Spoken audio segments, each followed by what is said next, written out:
জনজাতি তার হক অধিকার প্রতিষ্ঠার জন্য দীর্ঘদিন ধরে লড়াই করছে। এই লড়াইয়ে জিগিরজিকা গর্জন, ডহর ছেকা, দিল্লি যাওয়া, কলকাতা যাওয়া, দুবার আমরা রেল দেখালো। কিন্তু ভারতবর্ষের যে সমস্ত রাজ্যগুলোতে এই কুর্মী জনজাতির বসবাস, সেই রাজ্যগুলোতে বিভিন্ন রাজ্য সরকার আছে, কিন্তু বিরোধী আসনে একমাত্র কেন্দ্রীয় সরকার হচ্ছে আমাদের বিজেপি সরকার। কিন্তু আমরা দেখেছি যে 342 ধারার এ এবং 2D দুটো যে ক্লজ আছে, সেখানে বলা আছে যে এতে যদি কোন রাজ্যের পিছিয়ে পড়া কোন জনজাতি অর্থনৈতিকভাবে সামাজিকভাবে পিছিয়ে রয়েছে, তাহলে সেই জনজাতির মানুষকে রাষ্ট্রপতি এবং রাজ্যপালের পরামর্শ অনুসারে সেই জনজাতিকে এসটি সূচিতে নিয়ে আসতে পারা যায়। কিন্তু দুঃখের বিষয়, কুর্মীরা ব্রিটিশ পিরিয়ডে আদিবাসী তালিকায় থাকা সত্ত্বেও পশ্চিমবঙ্গের মুখ্যমন্ত্রী মমতা ব্যানার্জি নো অবজেকশন দেয়া সত্ত্বেও আমাদের যে বিজেপি সরকার পরিচালিত, সেখানে কিন্তু আমাদের রাষ্ট্রপতি এবং রাজ্যপালের মাধ্যমে আমাদের এই কুর্মী জনজাতিকে আদিবাসী তালিকায় নিয়ে আসা হয়নি। তাই আমি বলতে চাইছি, আমাদের যে সমস্ত জঙ্গলমহলে, বিশেষ করে আমাদের পশ্চিম মেদিনীপুর, ঝাড়গ্রাম, বাঁকুড়া, পুরুলিয়ায় এইখানে 4 জন এমপিকে আমরা জিতিয়েছিলাম। আমাদের একটা আশা ছিল যে আমরা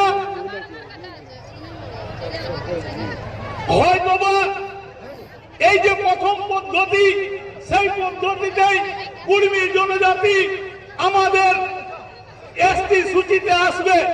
কিন্তু দুঃখের বিষয়, এই বিজেপির যে এমপিরা আছে, সেই এমপি গুলো আমাদের হচ্ছে বোবা জামাই। অর্থাৎ আমরা আমাদের ওই নরেন্দ্র মোদীকে দেখে ভোট দিয়েছি। এই এমপি গুলো না পারে শুনতে, না পারে বলতে, এরা লোকসভায় যাইয়ে বাথরুমে থাকে না ঘরে থাকে, আমরা বুঝতে পারি না। তাই আমরা ঠিক করতে হবে আগামী 24-এর নির্বাচনে আমরা কোন পথে যাব।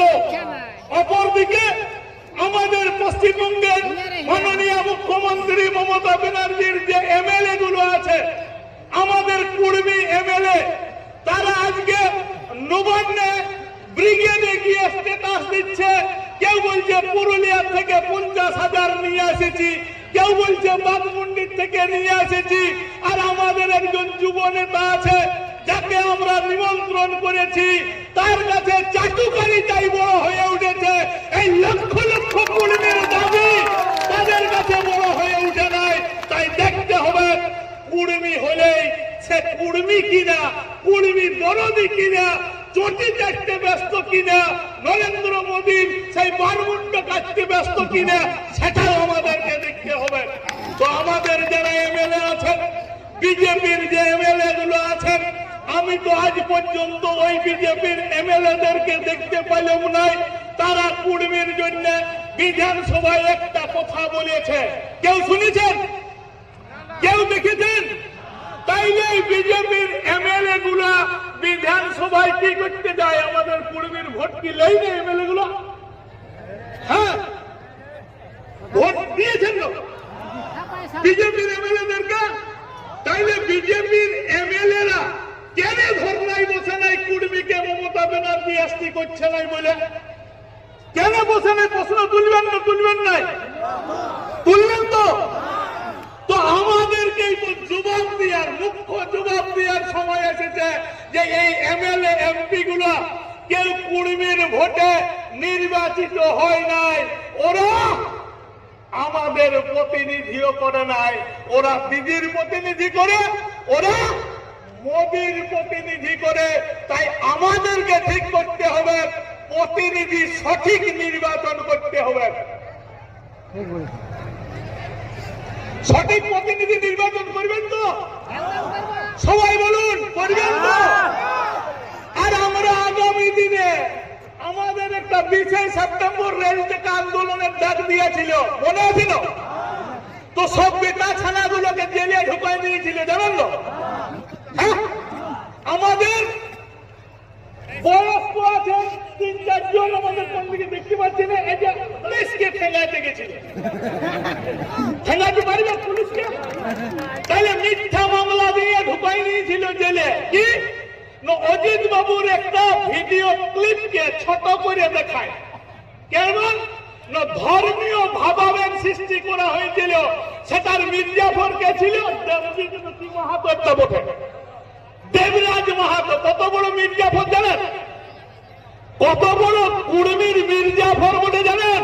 বলছে 20 লক্ষ গণিত 700 টাকা নাকি এইখানে কালেকশন হয়েছে। তো ওই দেবজিৎ মাহাতোকে বলছি যে দাদা কজন 700 টাকা করে নিয়েছে, আর এই 20 লক্ষ লোক কি দিচ্ছে সেটা আছে করে দেখুন, না আপনি কারো দালালি করছেন সেইটা বলুন।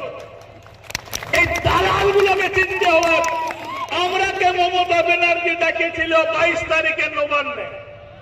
সেই নবান্নে ডাকার পরে আমরা মমতা ব্যানার্জিকে বলেছিলাম যে 2017 সাল থেকে কেন্দ্রীয় সরকার ফার্দার কমেন্টের জাস্টিফিকেশন চেয়েছে, আপনি কেন এখনো পাঠাইলেন নাই? তো উনি একটা গল্প বলে আমাদেরকে টুপি পরানোর ব্যবস্থা করলেন। কি গল্প না? বলছে আমরা জিওগ্রাফিক্যাল সার্ভে করব কুড়মিদের। পুরুলিয়া সবাই বলেছেন, ঠাকুরা সবাই বলেছিল। তো মমতা ব্যানার্জি জানে না যে কুড়মিরা কোথায় বাস করে? জানে না? জানে না? কলকাতায় বাস করে নাকি কুড়মিরা? তো শান্তিরাম মাহাতোকে কলকাতার টিকিটটা দেখেন, রাজাকে, চ্যাটার্জিকে, বন্দ্যোপাধ্যায়কে কই টিকিট দিচ্ছে? দিচ্ছে কি? ওরা একটা মেম্বার দিতে পারবে? কোন বুঝতে পারবে? তাহলে ভোটটাকে দিতে হবে কুড়মিকে। আর এই কুড়মির ভোটটার জন্য কানাপাড়িকে কে কানাপাড়িকে যে ব্রিগেডে এইখানে এসে করে থাকলে দিতে আছো, ব্রিগেডে যাই ছবি তুলে পোস্ট করছে আমি নিয়ে এলাম বাগমুন্ডির থেকে। কানাপাড়িকে বলে ওরা কানাপাড়িকে তোক্তাকে ধরে তোক্তার খান কোনদিন করবে নাই। তাই আপনাকে ঠিক করতে হবে যে কুড়মির গায়ে এই তৃণমূল, এই বিজেপির কোন এমএলএ কে ঢুকতে দিবেন? দিবেন? কতদিন লড়াই করবে কুড়মি? কত কোটি টাকা খরচ হিসাব রেখেছে তৃণমূলের এমএলএরা? প্রত্যেকটা বাসের আমার বাঁকুড়ার থেকে 10 থেকে 12,000, 120টা বাস মানে কত লাখ টাকা হয়? 10,000 হলো 12 লাখ টাকা।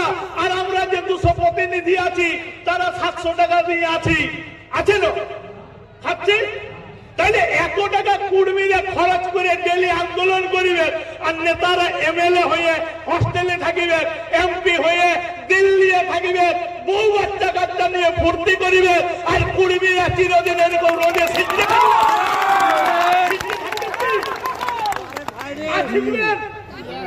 লড়াই চাই না, চাই না। পুলিশ আমাদেরকে আটকালেও কেস দিয়ে দিচ্ছে। এমন পুলিশের আইন আছে 1935 সালের ভারত শাসন আইন, সে আইনে বলা আছে ওরা নিজেরাকে রক্ষা করতে পারবে, পুলিশ নিজেকে রক্ষা করতে পারবে অফেন্স, আর আমরা সাধারণ পাবলিক নিজেকে ডিফেন্স করলে জেলে 19 দিন থাকতে হবে। আইন কোথায়? কিন্তু ব্রিটিশের আইন কে মানছে? পশ্চিমবঙ্গ সরকার মানছে না। তো পশ্চিমবঙ্গ সরকার ব্রিটিশের আইন মানছে। তো 1931 সালে কুড়মিরাকে কে এসটি বলেছিল? অ্যাবরিজিনাল টাইপ, প্রিমিটিভ টাইপ কে আখ্যা দিয়েছে? ব্রিটিশ। সবগুলার বেলায় ব্রিটিশের আইন চলবে, কুড়মির এসটির বেলায় ব্রিটিশ চলবে না, কুড়মির সিএনটির বেলায় ব্রিটিশ চলবে না। জানেন মমতা ব্যানার্জিকে বলেছিল যে দিদি আপনি কুড়মিদেরকে এসটি দিতে পারছেন না, তো সিএনটি একটা, সিএনটি এক ঘটনাপুর টেনান্সি এক কবে অ্যামেন্ডমেন্ট বিল এসেছে? কবে এসেছে? আমাদের যারা এমএলএ যায় পুরুলিয়া ঝাড়গ্রামের বাঁকুড়ার এরা কালা নববা জানিয়েই নেই সিএনটি মানেই কি সেটাই বুঝে না। আমি তো বুঝতেই পারছি সিএনটি একটা কবে অ্যামেন্ডমেন্ট হয়েছে কেন কোনো এমএলএ জানতে চায় না। প্রশ্ন করবেন না এমএলএদেরকে, তাই না? লাগু করতে হবে। লাগু করলে কি হবে? আজ কুড়মির জমি এই একমাত্র বিকে যাচ্ছে বোম্বে রোডে, সব কুড়মির জমি বিকাই যাচ্ছে কেন না কুড়মিকে মদ খাওয়াই দিচ্ছে। কবে কবে? কালকে আমরা আমাদের গাড়ি আসছে নিজেদের গাছের করে পয়সা খরচ করে আর ওরা টাকা দিয়েছে জানেন, প্রত্যেকটা মদ দিয়েছে গায়ে গায়ে, তার 4 জনের বেশি বাসে কেউ চাপে নাই।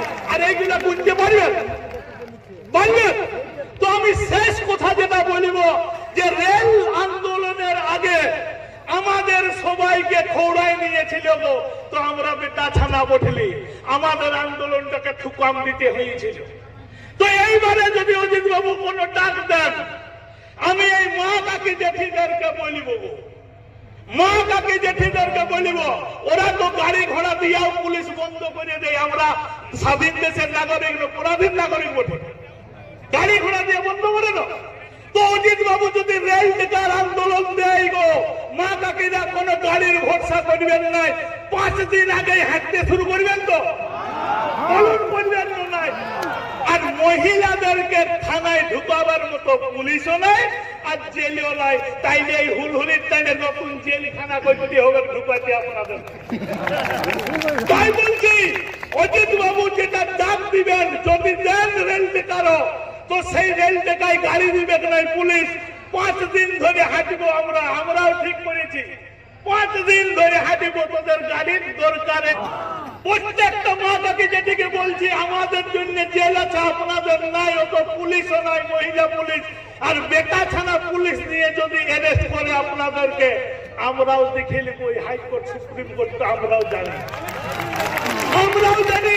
তাই আপনারা রেডি থাকুন, কোন আন্দোলন কোন লড়াইয়ের ডাক দেওয়া হবে সেইটা আজ থেকে শপথ নিয়ে এখান থেকে যাবেন এবং কাল থেকে কার্যকরী করার জন্য যে যা ভূমিকা গ্রহণ করার দরকার হবে সেগুলো প্রত্যেকটা মা কাকিরা সেই মহিলা গ্রুপের মিটিংটাকে করবেন গো। আর লক্ষ্মীর ভান্ডারটা তৃণমূলের বাপের লয়, তৃণমূলের বাপের লয়, ওর বউটাকে দিবে কারণ